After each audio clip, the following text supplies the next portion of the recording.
This video po, sasamahan ko yung mga pamangkin ko na mag-egg hunting. Dito sa court, malapit lang sa amin. Ayan, yung sinasabi ko sa inyo, pamangkin ko, imay nyo na lang yan, single yan. So, mga view, wait lang po, ito na nga, hinahabol ko na yung mga pamangkin ko. So, excited much sila.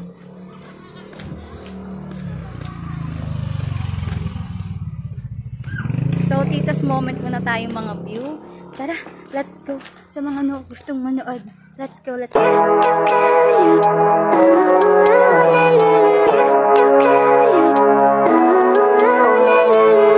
Living life, every day, late at night, not okay. All I want, and I pray, all I need are some better days. Siyempre, bago ang ganap, kailangan muna natin mag-register. Dahil advance mag-isip ang tita nyo, talaga naman mag-register ako. Baka naman, if ever na magkaroon ng, alam mo na, raffle. At siyempre, ito naman yung mga kapitbahay ko, mga friends ko, kababata ko. Lagi ko talaga silang kasama sa mga ganitong event dito sa subdivision namin, di ba? Bonggang aming subdivision. Siyempre, sa ibang subdivision, meron din ganyan. Pero dito sa aming subdivision, ito ang ganap. Siyempre, next na dito, yung bonggang-bonggang inaantay ng mga kids. At pagpasok nandito, nagsimula na ang egg hunting. At ayun, sobrang saya nila. Kitang-kita naman, di ba? Parang, hello, talagang bonggang-bonggang hanap sila ng eggs.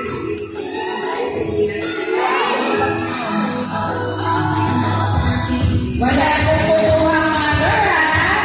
Ganit ba ka namin susunod sa muli? Ganit na! Dito ka sa kabila dito!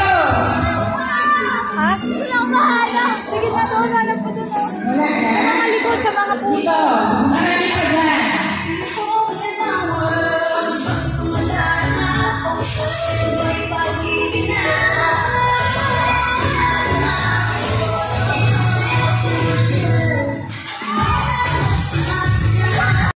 So, ito na nga, pumili na ang mga kids for snack time. Pero bago yung snack time na yan, marami kami naganap ng mga laro kanina. Pero hindi ko na siya sinama sa video.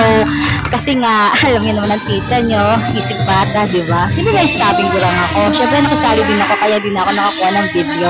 So, ito na nga po, nag-prepare na nga po ng merienda po, yung ating officer po sa palaro namin for this video and for this Easter Sunday ganap. So, ayun na nga, pumili na nga po sila at nakakuha na nga sila ng kanilang drinks and foods. Diba, napagod sila pero syempre, kakain na sila ngayon. Diba, it's time to eat. So, ayun na nga, bago kami umuwi kasi tapos na yung Easter egg hunt namin. So, nagyaya yung mga bata na siso muna kami and maglaro dito sa playground. Kaya nga, dahil mabay tayong tita, syempre, nagsiso kami. At hindi rin ako magpapakabog, no? Sino ba may sabing burang ako? E di nagsiso din ng tita. Naman.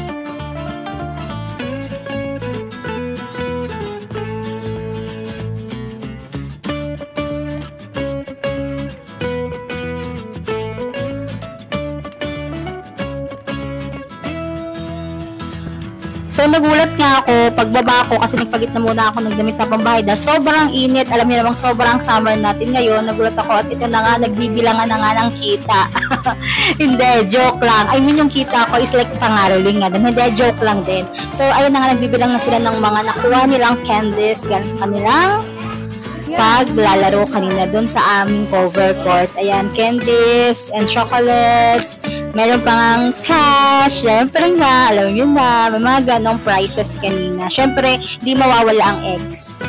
So, ito na nga yung mga random pictures ng mga bata and ng mga pinsa kapamangkin ko. Kasama ng kapatid ko, basta lahat kami dito, nandito. Ayan, sila Willow. Siyempre, di mawawala nandiyan si Willow. Ayun na nga si Queen. Siyempre, yung sinasabi ko sa inyo, panalo. And siyempre, ito na nga yung pictures ng mga kasama ko kanina. So, ano na mga view. I hope you enjoyed. Jamila, love you. Happy Easter Sunday, everyone.